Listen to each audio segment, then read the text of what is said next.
Apa makna secara terinci tentang sufi? Apakah sufi itu sesat?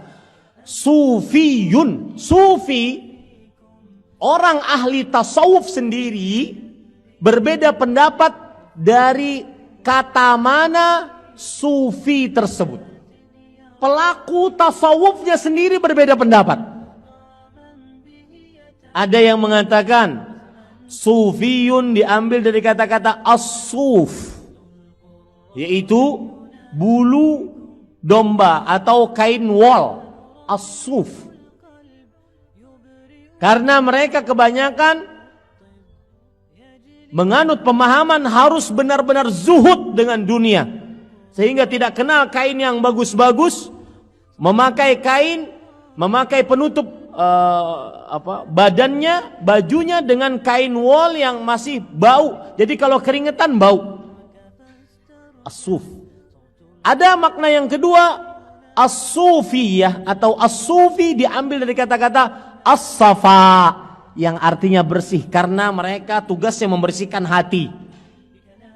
Ada kata-kata as-sufiyah atau as-sufi diambil dari kata-kata as-safful awal, karena mereka ahli ibadah, selalu saf pertama, jarang melihat punggung selain punggung imam. Jadi kata as-sufiyah atau sufi di antara para penganut tasawuf sendiri berbeda pendapat. Kenapa demikian? Karena kata itu belum ada dari mulut Rasulullah sallallahu alaihi wasallam. Kata itu terkenal di abad ketiga, akhir ketiga Hijriah, awal keempat Hijriah. Ya, awal-awalnya karena banyak futuhat, banyak penaklukan-penaklukan di tengah kaum muslimin, maka akhirnya kaum muslimin terlena dengan dunia. Maka ada sekelompok manusia yang ingin mengembalikan kaum muslimin kepada zuhud terhadap dunia, yang itu merupakan ajaran Rasul sallallahu alaihi wasallam. Akhirnya mereka mengajak agar zuhud, meninggalkan dunia, agar zuhud, banyak ibadah dan semisalnya. Itu masih bagus. Nanti naik kepada ajaran tasawuf yang lain. Benar-benar zuhud, tidak mau bergerak tentang dunia. Enggak ada mandi, enggak ada ini, pokoknya di masjid saja.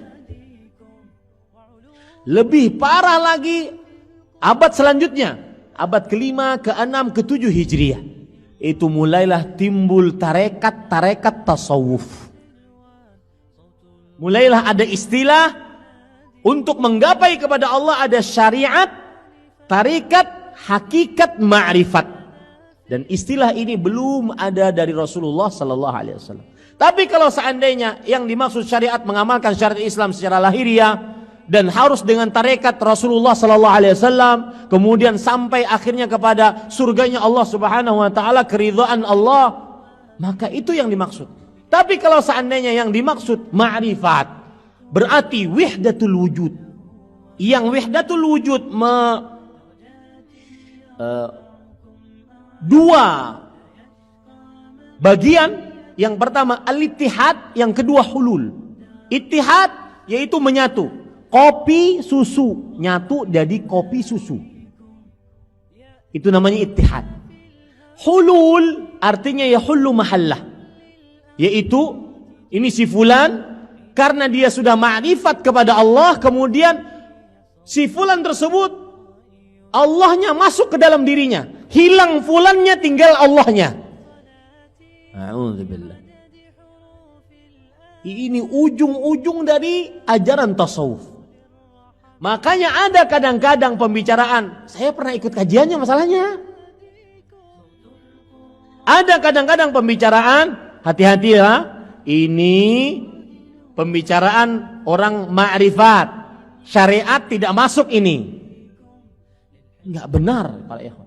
Kalau yang dimaksud ma'rifat itu tidak benar. Atau kalau yang dimaksud ma'rifat adalah meyakini bahwa apabila orang sudah sampai kepada ma'rifat, maka gugur kewajiban, sukutut taklif, tidak sholat, libur sholatnya karena sudah sampai mana?